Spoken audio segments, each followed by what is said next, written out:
ছবির নায়িকা মিমি চক্রবর্তী লুক বন্দুক তাক করে শত্রু নিধনে ব্যস্ত।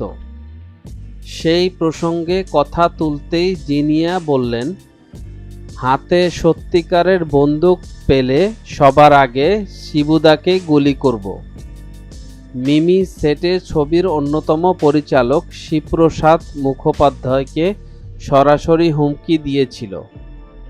এ কথা শুনে হেসে ফেলেছিলেন শিবপ্রসাদ। জিনিয়ার দাবি, দোষ পরিচালকেরও রয়েছে।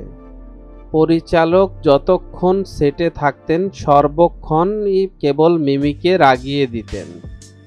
ব্যাস, মিমির মাথা গরম, শুটিং ফেলে চিৎকার চেঁচামেচি। তখনই তিনি হুমকি দেন। পরে আবার গজগজ করতে করতে শুটিংয়েও ফেরেন নায়িকা।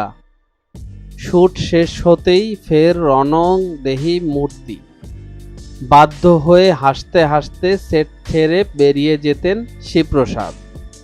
কাহিনী চিত্রনাট্যকারের কথায়, মিমি খুব পরিশ্রমী, ভালো মনের একটু ছেলে মানুষ, তাই কারণে অকারণে মাথা গরম করে ফেলে। শুধু শিবু নয়, সেটের প্রত্যেকে ওরে রাগিয়ে দিতে মজা পেতেন। তেমনি চটে যেতেন নায়িকা। তবে এইসব মনে রাখেন না মিমি। রাগ পড়ে গেলে ফের গলায় গলায় ভাব সকলের সঙ্গে। মিমির নাকি আরও একটি কারণে শিবপ্রসাদের উপর অভিমান।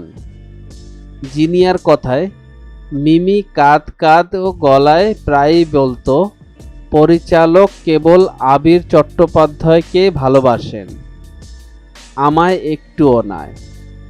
রক্তবীজ 2-এর শুরুতেই বিপত্তি। উপর থেকে লাফ দেওয়ার পরার দৃশ্যে পিঠে বাঁধা হারনেস ঠিকমতো কাজ করেনি। মিমির হাঁটু আছড়ে পড়ে মাটিতে। ব্যথায় কুঁকড়ে উঠেছিলেন নায়িকা। ফুপিয়ে কেঁদেছিলেন কিছুক্ষণ। তারপর চোখের জল মুছে শট দিয়েছিলেন। সেদিন সকলের সামনে তার পিঠ চাপড়ে প্রশংসা করতে বাধ্য হয়েছিলেন শিবপ্রসাদও। মিডিয়া জগতের এমন ইন্টারেস্টিং বিষয় জানার জন্য আমাদের এন্টারটেনমেন্ট আপডেটকে সাবস্ক্রাইব করুন এবং ভিডিওটি ভালো লাগলে শেয়ার করুন আপনার ফ্রেন্ডসের কাছে।